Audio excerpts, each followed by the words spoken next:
Can they compete in this NFC East? Oh goodness, I think they're the best team in the NFC East. Ooh. I don't think it's particularly close after them and the Cowboys. The Cowboys defense has issues. The Cowboys have a horrible coach, and they lost one of their three-headed wide receivers. It's a very winnable game, even though it's in Dallas.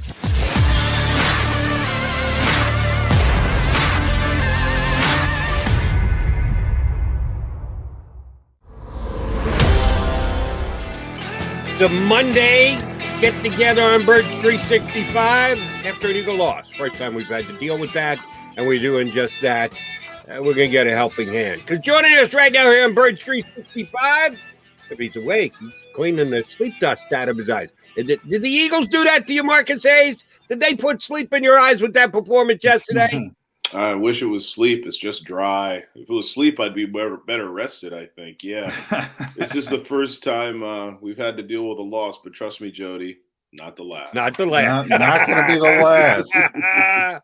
Certainly not if they play the way they played yesterday, Marcus. So where do you start with this loss? When you're putting the toe tag, when you're doing the autopsy, what stands out to you first? John, I sat 10 feet away from you, but I think I saw it a little different. They didn't play badly. That's a really, really good front seven that they faced yesterday, and I expected it to be as tough as it was. At halftime, Mike Quick told me that the Eagles receivers could win against man-to-man coverage, and D'Amico Ryan was going to have to change that up, at least disguise it, and he did. But, you're first and goal from the one. I don't know if I'm allowed to say this, but the head coach, Nick Sirianni, was on Jody's old station, WIP, this morning, doing his weekly radio hit, I think probably while you guys were on. And Angelo Cataldi asked him, hey, first and goal from the one, that's 4 quarterback sneaks or three and a kick. He says, yeah. Well, I like it from the half-yard line, but not the 1-yard line. So the 18 inches is the difference in Nick Sirianni's analytics playbook, and that's how analytics loses you games. You have to understand, if you're Nick Sirianni, that you have a quarterback starting his 6th game.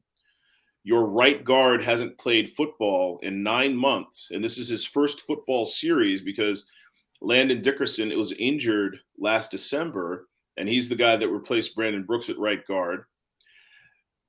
Your first play call on first and goal was that quarterback rolling out with one target, Zach Ertz, who's a 116-year-old tight end. It's just, you have to understand, the analytics only apply when you have the personnel.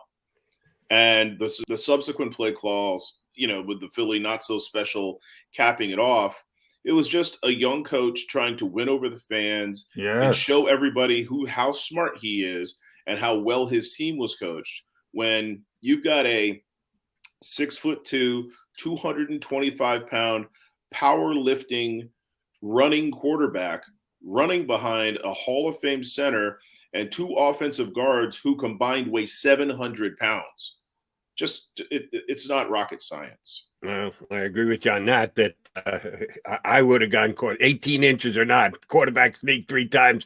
I got faith that Jalen Hurts is going to get in there. Yeah, feel free to mention WIP, my former, and still current. I'll be on tonight after the Philly game, as a matter of fact. It's hard to keep track. Yeah. Okay, thank you for quasi-keeping track, Marcus. But here's where I'll make my Nick Sirianni point. How did he go, if you believe he's too heavy-handed with analytics and everything else?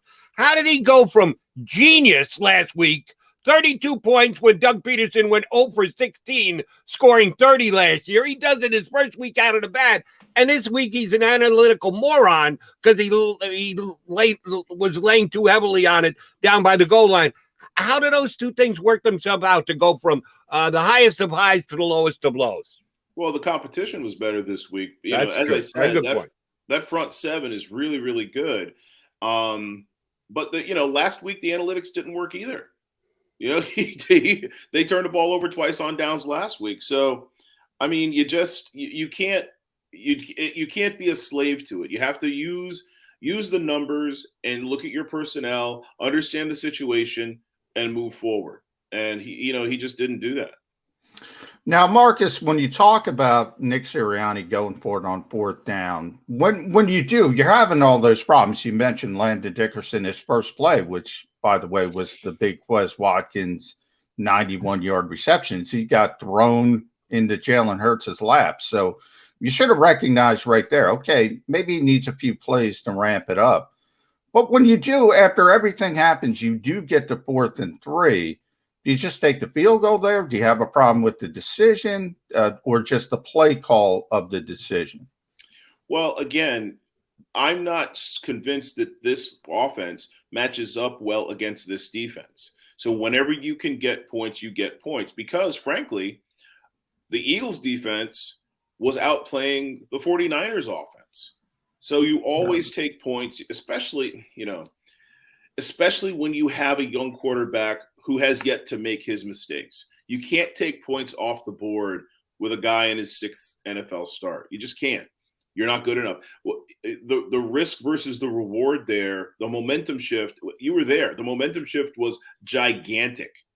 The 49ers went on I think it was a 12-play, 97-yard drive. And momentum's a real thing. More so than any sport except maybe basketball. Momentum is real in football. And the Eagles should have been up 6-0, and everybody in the stadium knew that, including the defense. There was another key play in the game, and certainly we all agree the play on 4th and goal was the turning point game. But Jalen Reagor was in the end zone. Nice pass, perfectly thrown pass by the quarterback, and he did step out of bounds. And this is one of the places where the coach took the players back after the game. So, he got pushed out of bounds. No kidding. Cornerbacks try and push wide receivers out of bounds all the time. That's nothing new, Nick. And Jalen Reagor did get bumped out of bounds. You have to know where that sideline is. You have to stay in bounds. He did not. It was correctly called. If there was a second turning point of the game, would that be it, Marcus? Oh, absolutely. And, it was interesting a couple of years ago when Jalen Reagor was drafted. It was the year of speed because the 49ers had gone to the Super Bowl essentially because they were the fastest team in the NFL. Jeffrey Lurie got a hold of that analytic and said, well, if they did it, we have to do it. And that's one of the reasons Jalen Reagor was drafted. But the big caveat, as John can attest, was Jalen Reagor is not a very good route runner. He's not a very disciplined route runner. And that doesn't change overnight. He didn't really get a chance to mature last year as a route runner because he spent most of the year injured or recovering from injury. And then they didn't have an offseason this year because the NFLPA decided they would use COVID as a sledgehammer to make sure their players had a longer vacation. So players like Jalen Reagor are the types of players who were penalized by that idiocy that the NFLPA enacted this year. They had guys going out in bars catching COVID all the time. They didn't care about COVID. They cared about placating their constituency. But that really hurt guys like Jalen Reagor and Jalen Hurts, who we saw yesterday underthrows deep passes because his mechanics remain flawed. Now, we talk about, and Nick Sirianni mentioned this, Marcus, after the game. He wanted to play with a lead. Now, every NFL team wants to play with a lead. It's just much easier to play. But I think it's a bigger deal for the Eagles because of the limitations of Jalen Hurts right now as a quarterback. And one of those limitations you talked about is mechanical accuracy, getting the football out on time, throwing the football on schedule versus his off-schedule offense. When the Eagles got behind in that game, especially by 2 scores, you look at the first half, second half numbers, 38 yards passing in the second half. When they need to drop back and throw the football, can Jalen Hurts do that at this stage? Well, I think what we've seen, obviously, with the bubble screens to the wide receivers and stuff, is Nick Sirianni and Shane Steichen, his offensive coordinator, have chosen to sort of simplify the game for Jalen Hurts, both in the types of throws he's asked to make and the types of reads he's asked to make. Usually he only has 1 or 2 options. And again, that was the knock on Jalen Hurts coming from Oklahoma via Alabama, is that he'll get through 1 read, 2 read, go. And that's kind of what he is. So I don't know that you can coach that out of him in an abbreviated offseason with a new coaching staff. And let's be honest, he didn't get a lot of coaching last year because there was so much coaching needed to be done with Carson Wentz. So this is really his rookie season. So, he's very much a work in progress. I think that a person of his intelligence, of his focus, and humility is certainly, you will see the best Jalen Hurts you can see in a year or two, because he will make sure that he gets there. How good that is, none of us can really tell. But I think he has a strong enough arm and enough athleticism to get his feet and his shoulders and his hips in a proper position to deliver the ball accurately. But again, he's very, very, very raw and almost too gifted to have the kind of urgency I think he needs to have to polish those mechanics. Marcus, along those lines, in that mid-range game that we're talking about here, a key to me would be the tight end position. And then they were in 12 a lot yesterday with both Goddard and Ertz on the field. That's where tight ends can thrive, that 10 to 12-yard pass.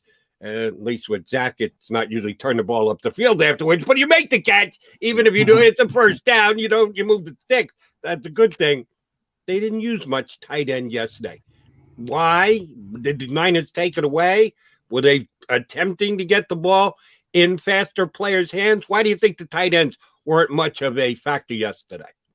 Well, again, I think the coverages, both early and late, were geared to take away the tight ends and make Jalen Hurts hit the young Jalen Hurts hit the young receivers.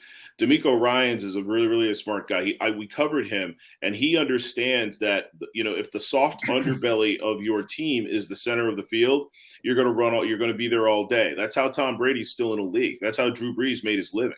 So, but the difference between Tom Brady and Drew Brees clearly is they anticipate the breaks that their teammates are going to make. And the coaches put them in a position to make those quick decisions with the quick releases. Jalen Hurts just doesn't have that yet. The most remarkable stat vis-a-vis Jalen Hurts right now is that the Eagles have no turnovers. Correct me if I'm wrong. None. Yeah. So that's astounding for a quarterback. Look what Zach Wilson did yesterday. That's astounding for a quarterback who is tasked with so much responsibility. This is not a 3 yards and cloud of dust team. This is a team that asks Jalen Hurts to do a lot of things, make a lot of decisions. They're not always the best decisions, but so far he hasn't really put the football in peril very often. Very much like a young Donovan McNabb didn't. Donovan McNabb rarely turned the ball over when he got the reins, because his theory and Jalen Hurts' theory is, if you have 0 turnovers, you're going to win 75% of your games. And they had that, Jalen Hurts could have and should have delivered more balls on time to those mid-range targets. But if he's not comfortable throwing them, if he thinks the window's closed, it behooves him not to err on the side of recklessness, to be desperate. And, I can't really fault him for that, because, as Clint Eastwood told us, a man needs to know his limitations. Yeah, it's a good one. Read Marcus, Inquirer.com. I do have to get to the defense. I hesitate for this, Marcus, because I think they played well enough to win. I think if you give up 17 points in the modern NFL, you should find a way to score 18. At home. But there was a sequence there when the Eagles had a chance to get back in the football game where you had back-to-back personal fouls on the defense. You and I talked about it a little bit at the game. Derek Barnett, I think, dumb play. You got to be smarter than that. The other one was with Kayvon Wallace, a little bit more kind of difficult. I don't know what Kayvon could have done. But when you look at that, do you call it lack of discipline, just an over-legislated NFL? What side do you lean on there?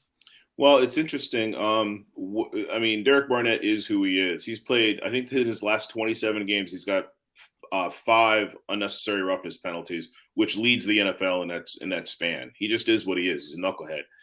On the next play, though, you had a running back come through, and Anthony Harris clipped him with his forearm, a forearm shiver that could have been flagged itself. There's a rule that outlaws punching and throwing forearms and stuff like that, whether or not it's dead ball or live ball. So you could have had 2 penalties on that, because upon further review from an angle we weren't able to see yesterday, John, Kayvon Wallace has no excuse. His head should never be that low His head should never be so low he can't see what he's hitting. And he couldn't see what he was hitting, and that's what precipitated the knockout shot because Trey Sermon left the game. Kayvon Wallace is going to be a lot poorer, on Thursday than he is right now. He's going to get fined.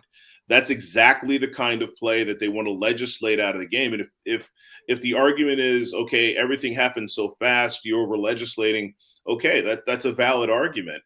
But regardless, the rule is the rule. And this is a textbook example of why the rule exists for player safety and at the expense of making a play.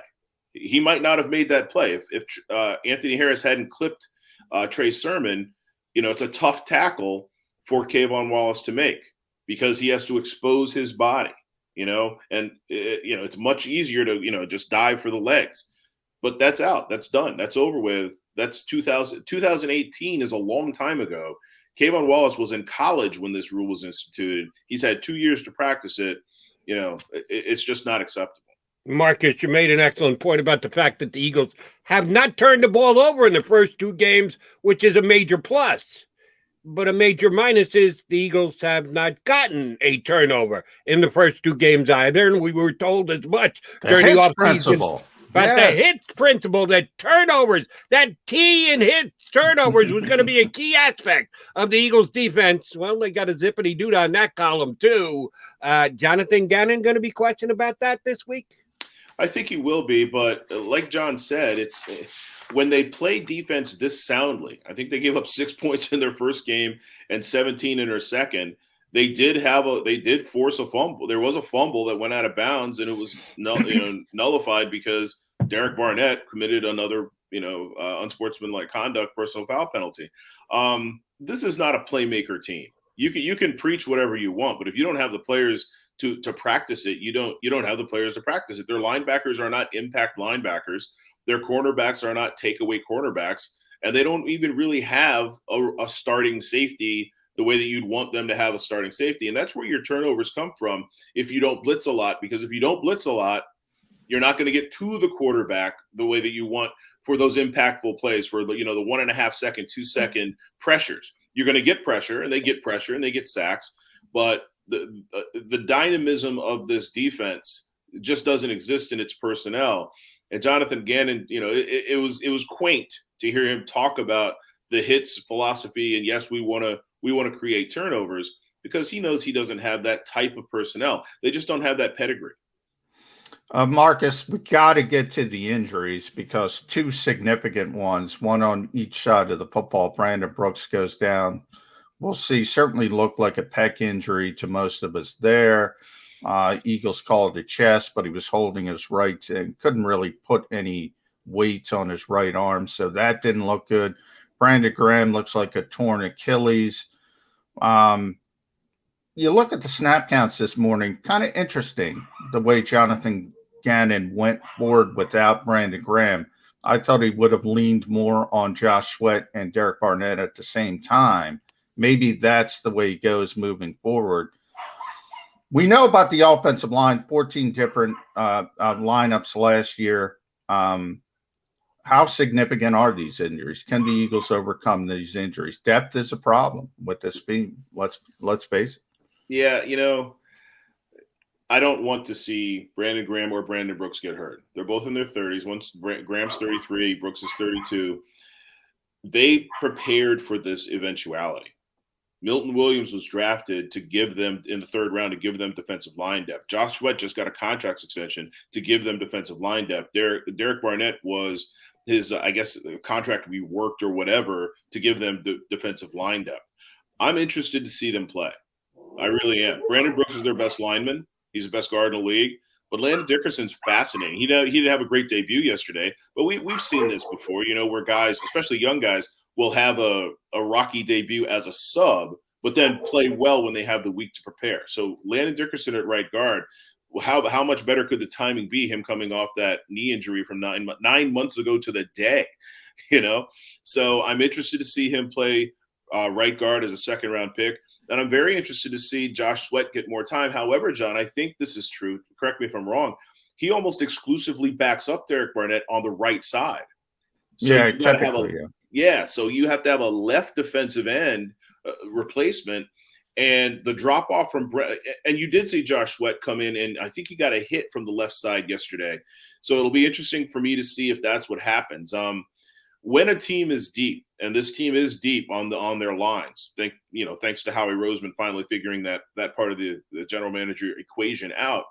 When a team is deep, and I'm covering that team, I'm really interested to see how deep it is. Because you at some point you're going to have to move on from Brandon Graham or Brandon Brooks. Do they have those guys here?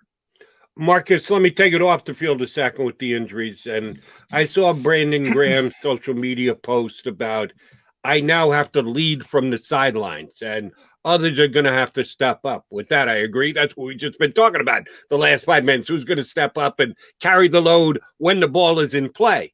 But the leadership aspect. Unquestioned leader of the football team, Brandon Graham, one of the top ones, if not the top one as far as a player goes, because your quarterback is still just a second-year player. So veteran guy, been there, done that, strip sack, Super Bowl. I don't need to list all of Brandon Graham's accomplishments. They're well enough known in this town. Can you actually lead standing on the sidelines as an injured player? Brandon Graham is, he's a happy guy, and he's an ebullient guy. And I don't think we appreciate enough how technically sound he is. We made a lot of Jason Peters leading from the sideline when Halapoulivaati Vaitai replaced him in the Super Bowl year. So, yeah, you can lead from the sideline. You can be an extra coach. There are things that players, especially young players, don't like to ask their coaches. They don't want to show weakness or an ignorance. And the coach tells them 4 times and they don't want to ask a 5th. So he can be very, very valuable because there's nothing he hasn't seen. There's no position on the defensive line he hasn't played. If this was, Derek Barnett saying that, then no, we wouldn't have this conversation. But Brandon Graham is one of those guys that, just being around the team is good for the team. All right, last one from me, Marcus. Want to thank you for getting up early. We had a long day yesterday. Read Marcus. He's if he's not the best columnist in the city, he's right there with his buddy Mike Sealski at Inquirer.com. It's about to be Cowboys week. We're about to kick this off. So we got the good of the Eagles in Atlanta, a little bit of the bad at Lincoln Financial Field. Can they compete in this NFC East? Oh, goodness. I think they're the best team in the NFC East. I don't think it's particularly close after them and the Cowboys. The Cowboys defense has issues. The Cowboys have a horrible coach. And, they lost one of their 3-headed wide receivers. It's a very winnable game, even though it's in Dallas. And, the great thing about Cowboys week, it's the most fun week in Philadelphia, period. And we get an extra day this time, right? It's a Monday Night Football game. Yeah. So, yeah, they can beat Dallas at Dallas. They can beat Dallas here. They're better than Washington, and they're better than the New York Football Giants, as long as Dickerson is serviceable. And I think you agree, John, as the game progressed, he became a much better player. He's a quick study. Yeah. All I'll tell you, Marcus, is beware Taylor Heineke.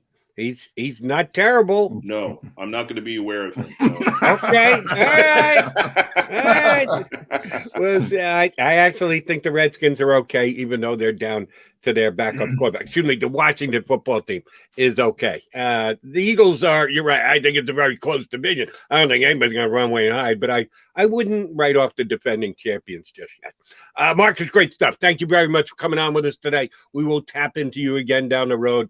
Appreciate your doing it this morning with us. All right. Thank you for having me. Marcus Hayes, Daily News Inquirer, Philly.com. Call it what you want. Make sure you stay on top of Marcus. He is one of the better generating columnists in this city. He is John McMullen. I am Jody McDonald. We are your Mac and Mac guys. Still got plenty to unpack from yesterday's. Yes, frustrating is one way I will use to describe it. Lost to the San Francisco 49ers at Lincoln Financial Field. 1-1 Philadelphia Eagles tied for first place with that Washington football team in the and the Cowboys too, because they got a win yesterday. So only the Giants lag behind in the NFC East. We'll come back, break down the Eagles some more right here on Birds 365.